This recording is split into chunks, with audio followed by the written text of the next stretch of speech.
Eu sou a Maria Clara Gomes e hoje nós estamos aqui para discutir o desenvolvimento dos empreendimentos eólicos no Brasil.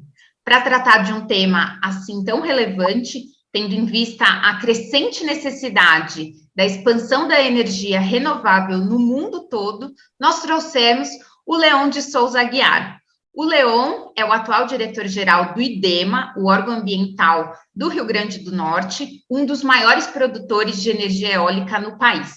O Leon é graduado e mestre em geografia, é especialista em geoprocessamento, doutor em geodinâmica e geofísica e tem ampla experiência na área ambiental, seja no setor público, seja no setor privado. Leon, muito obrigada por estar aqui conosco hoje no Conexão Milaré, dividindo um pouco da sua experiência sobre os empreendimentos eólicos.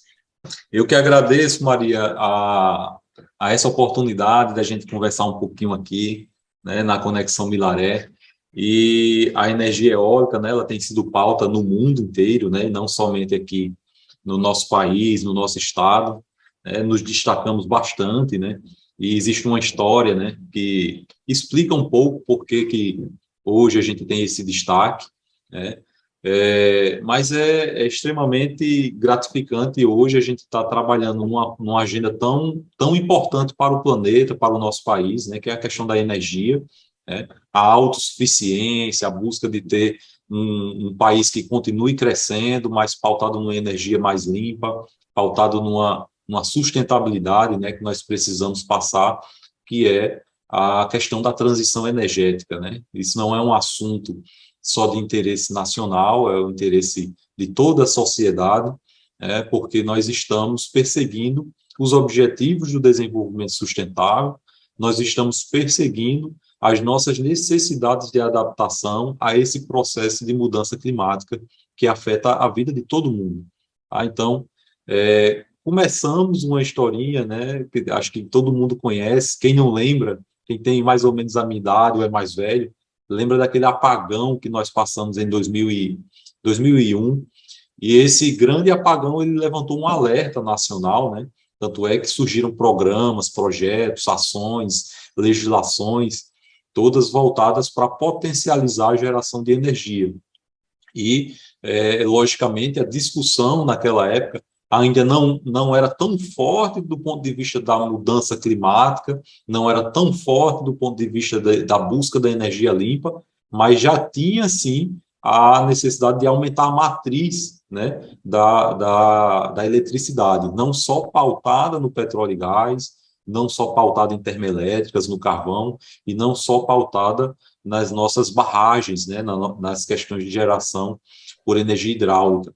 Então, nosso país, com esse território vasto que nós temos, com todas as riquezas que nós tínhamos e temos ainda a energia hidráulica como a maior geração de energia, né, que sustenta aí, as nossas grandes e pequenas cidades, né, acoplada aí a um processo de geração de petróleo e gás muito forte, né. Nós temos um país gerador de petróleo e gás, inclusive com as descobertas mais recentes do pré-sal, né, com a nossa Petrobras descobrindo esse processo inovador no mundo inteiro, que agora é copiado em outros países, e nós tínhamos ainda de forma muito incipiente, né, nós não tínhamos a energia eólica como foco, né, assim como não tínhamos também a energia solar, né, que agora está surgindo com uma grande velocidade, né, inclusive com melhorias da tecnologia.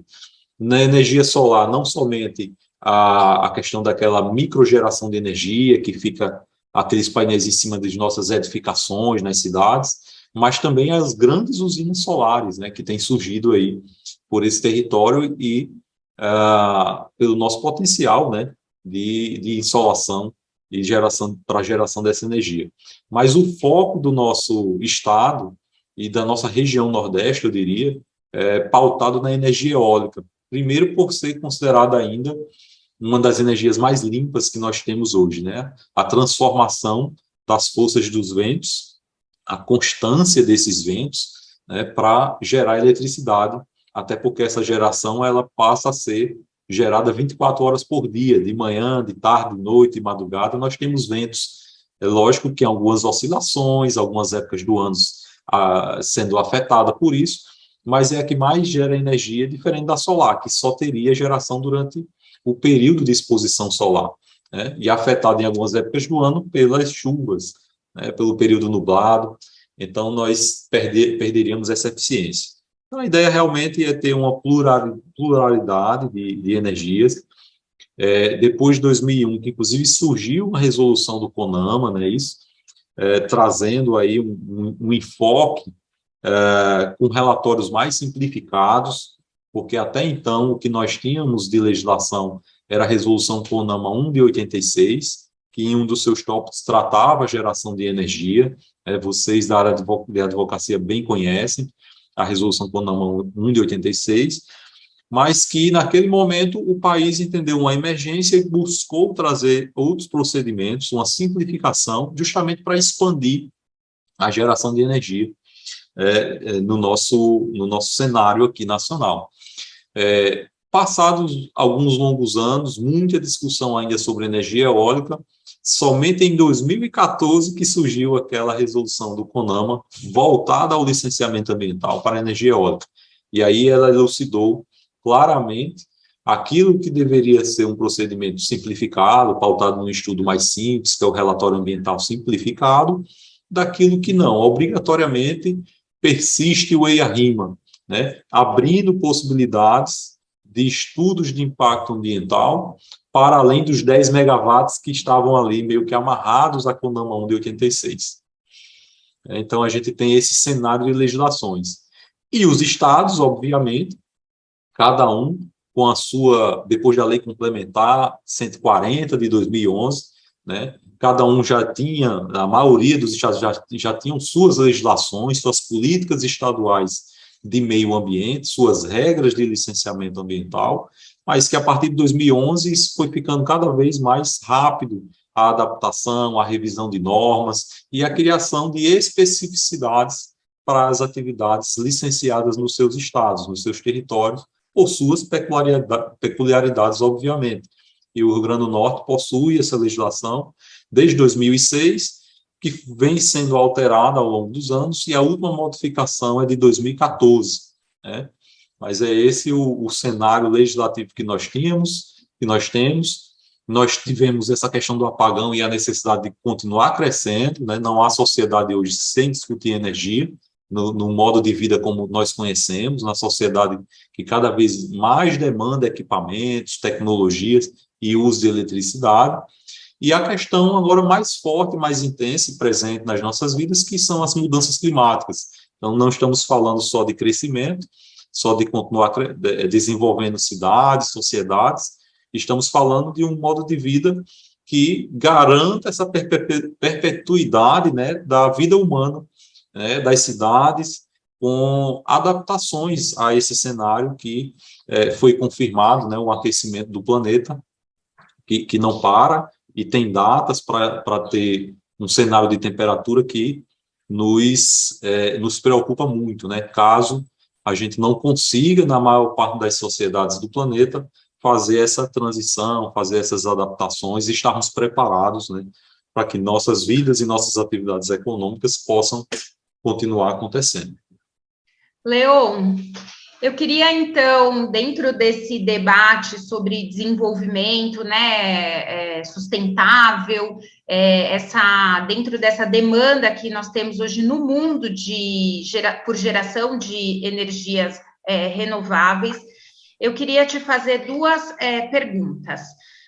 Em primeiro lugar, né, se você considera que hoje nós temos um cenário realmente adequado em termos de legislação, em termos de estrutura de licenciamento, que permita a implantação dos empreendimentos eólicos e a expansão de energia eólica, que, como você colocou, é tão relevante, e como que hoje, né, o IDEMA, o Rio Grande do Norte, e como que está a discussão no Brasil com relação aos empreendimentos offshore, né, porque a gente sabe que nós temos hoje muitos já empreendimentos eólicos implantados em terra, mas existe hoje uma ampla discussão e muitos empreendimentos em debate para serem implantados em mar, né, que são os chamados empreendimentos eólicos offshore. Então, eu queria que você comentasse conosco um pouco desses dois cenários, né? Então, como que está a evolução dos empreendimentos onshore, né? Os empreendimentos em terra, né? Se nós conseguimos avançar para que eles realmente sejam implementados e se desenvolvam, porque eles são muito relevantes, e como que está o debate dos empreendimentos offshore? Sim, nós temos hoje uma gama de legislação, Maria, que nos permite, sim, trabalhar com uma certa naturalidade o licenciamento ambiental, né? Tanto nossas resoluções federais, né, do CONAMA, como as nossas legislações estaduais. No caso do Rio Grande do Norte, particularmente, nós tivemos uma discussão aqui, uma revisão da legislação estadual, da nossa resolução do CONEMA, é o nosso Conselho Estadual do Meio Ambiente, e foi apontado lá uma lacuna, né, que afetava, sim, afetou o nosso licenciamento, especialmente em 2021, quando, nessa análise jurídica, foi apontada a dificuldade em aplicar a exigência dos estudos de impacto ambiental, dos EIA-RIMAs, porque até então essa legislação apontava única e exclusivamente para o relatório ambiental simplificado, que era uma prática solicitada nos licenciamentos. Apesar do órgão ambiental sempre observar a resolução 462 do CONAMA, quando especialmente elenca ali um rol, né, de localizações de áreas mais sensíveis, mais frágeis, que precisam de uma atenção nessa análise da chegada desses empreendimentos eólicos. Então, esses critérios locacionais, eles sempre foram observados como fundamentais, né? Depois viemos a discutir muito essa nova revisão jurídica e mostramos que a observância da Resolução 462 nos dava, sim, essa segurança jurídica, essa segurança técnica, e até o momento nós estamos seguindo ela como o maior critério legislativo, né, como normativo orientador, de fato, a esse licenciamento. Agora, é bem verdade que, por todo esse cenário que nós temos no Rio Grande do Norte, numa geografia que naturalmente atrai esses investimentos, esse tipo de empreendimento, nós temos muitos ventos aqui, ventos constantes, com grande potencial, tanto no litoral como no interior do estado, né? Nós temos um cenário de infraestrutura que surgiu o escoamento da energia, que é um critério fundamental para essa chegada desses empreendimentos. Então, o Rio Grande do Norte, de alguma forma, foi favorecido a esse escoamento, que agora se aproxima de novo daquele limite e que já estamos aqui brigando para aumentar essa rede desse escoamento para a nova leva de empreendimentos que a gente sabe que existe essa demanda e essa busca que ainda onshore, mas com certeza o offshore ele vai ficar sacrificado caso esse escoamento ele não chegue a tempo. Então, a gente tá antenado nisso, buscando essa implementação. Mas eu diria que a gente tem, sim, hoje uma legislação que permite analisar com a segurança esses empreendimentos. É óbvio que cada estado agora, depois de muita vivência, e mais de 10, 15 anos da chegada desses empreendimentos, aprendemos muito com esses anos, essas experiências, e com os conflitos, e com os impactos gerados, né? Não há o que afastar aqui discussão de que não acontece impacto. É lógico que qualquer uso do território, usos alternativos do solo, geram conflitos e geram impactos, e aí o papel do licenciamento é esse, é verificar que conflitos são esses, que impactos são esses, que medidas mitigadoras precisam ser adotadas, melhoradas, colocadas novas medidas, se o cenário for esse, até pela questão da cumulatividade de impactos, né? Então, isso faz com que o órgão revise o seu território e exija novas medidas, assim como as medidas compensatórias, né, aquele benefício que tem que vir para toda a sociedade, a criação de unidades protegidas, né? Então, tudo isso a gente está muito antenado, buscando essas readequações. Nós temos o cenário da offshore aqui muito presente, né? Se coloca o Rio Grande do Norte como um dos estados principais onde vai surgir essa energia, né?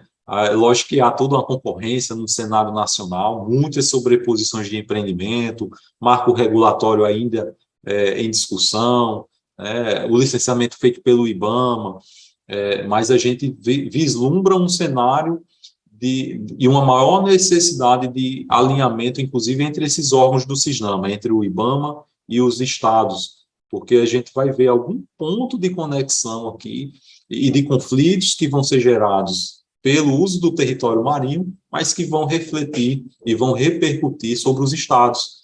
Então, eu tenho tentado pautar um pouco isso, inclusive no âmbito da nossa ABEMA, né, nossa Associação Brasileira das Entidades Estaduais do Meio Ambiente, para que a gente fique preparado, né, para esse tipo de discussão, e, se for possível, até sair na frente do ponto de vista de proposições, né, de coisas a que possam ser evitadas.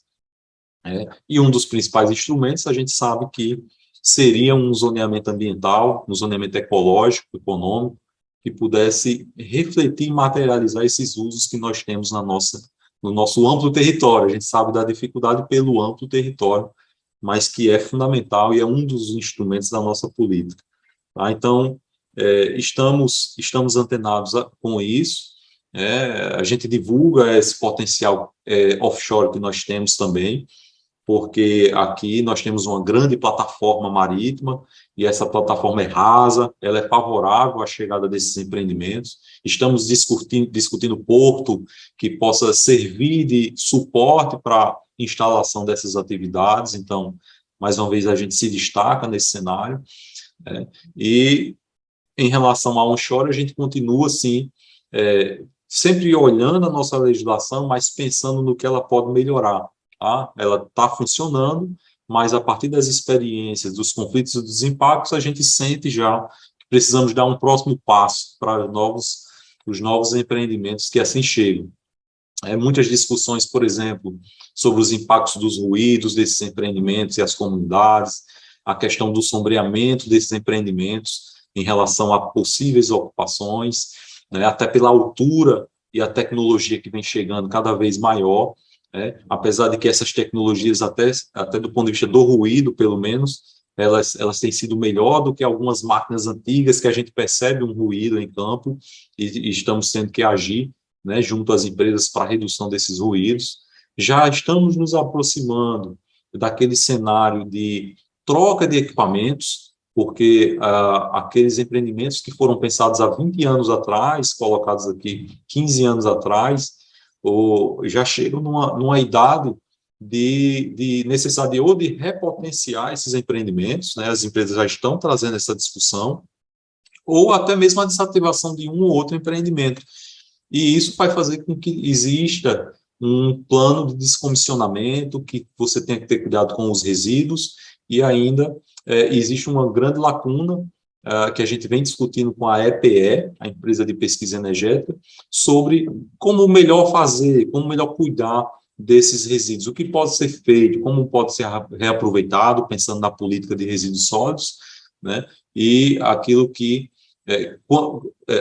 vai precisar ser muito cuidado em relação aos quantitativos e os prazos, né? Então, a EPE, por exemplo, já sinalizou para os estados e tem sinalizado para as empresas que até 2030, podemos atingir a marca aí de pelo menos 20% desses empreendimentos que já vão precisar fazer uma troca, uma repotenciação ou uma desativação. Então, esse é um cenário que a gente já está antenado discutindo.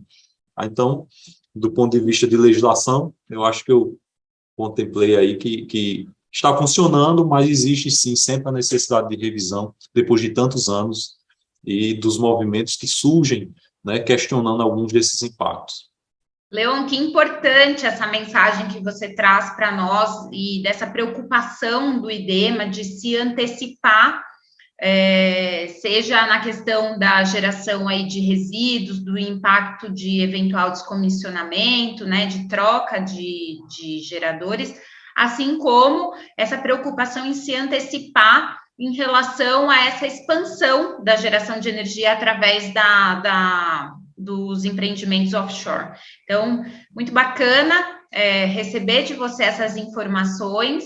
e conhecer, né, entender como que o órgão vem atuando, né, nesse sentido.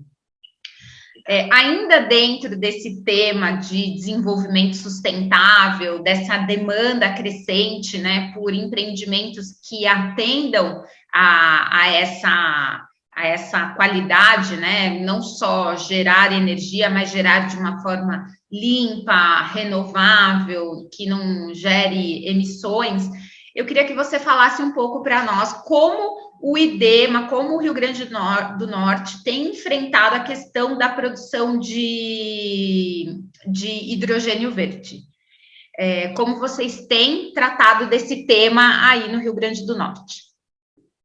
Isso, nós começamos essa discussão de uma forma mais forte, digamos assim, desde a última COP em Glasgow, né, lá na Europa, na Escócia. Tive a oportunidade de ver, junto das empresas, né, e junto com a governadora, o grande passo que virá, né, que já está vindo, já é uma coisa que está começando a se consolidar, a discussão do hidrogênio verde, e como é que os países estão vendo isso para o futuro, né? Como é que eles estão olhando o planeta, especialmente a Europa, né?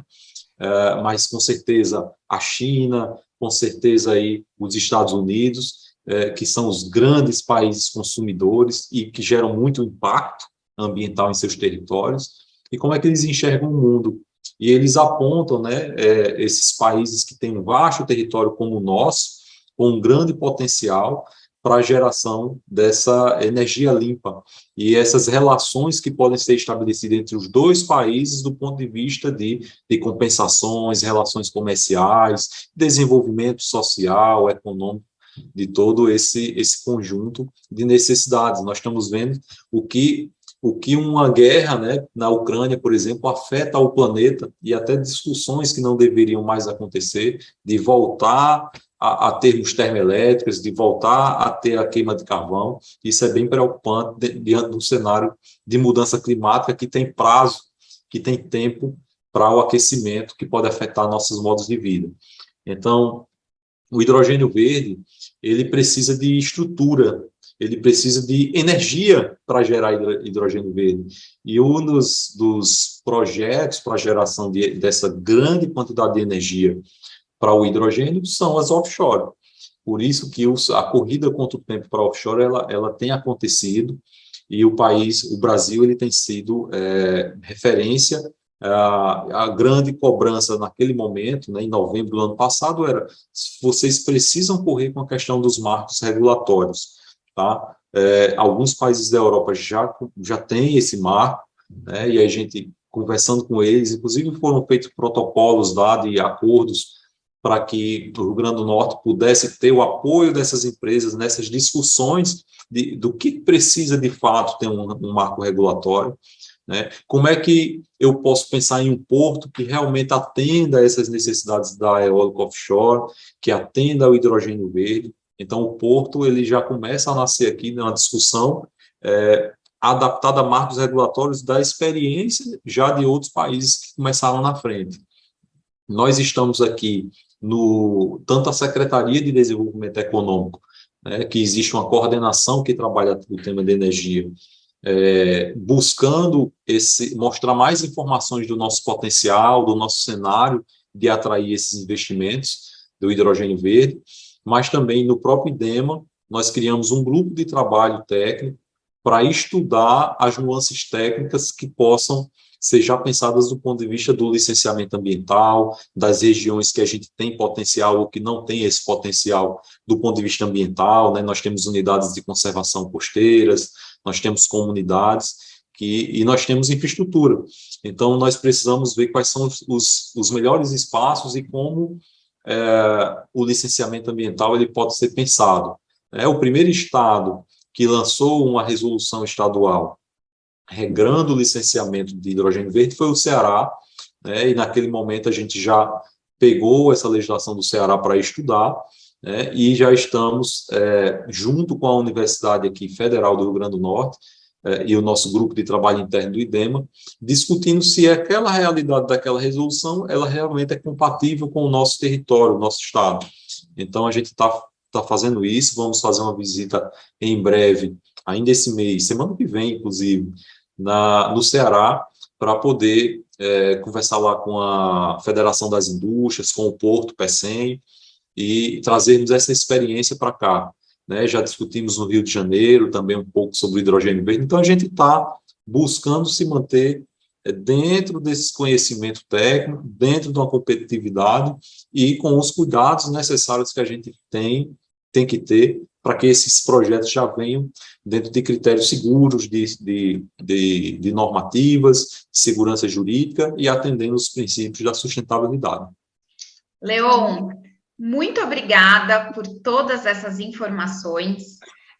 Eu espero realmente que esse tipo de empreendimentos venham, né, a aprimorar a nossa matriz energética e também aprimorar as medidas de sustentabilidade que nós precisamos, né, com urgência, passar a adotar aqui no país, enfim, por conta das limitações mesmo do nosso planeta, da falta de suporte, né, para emissões.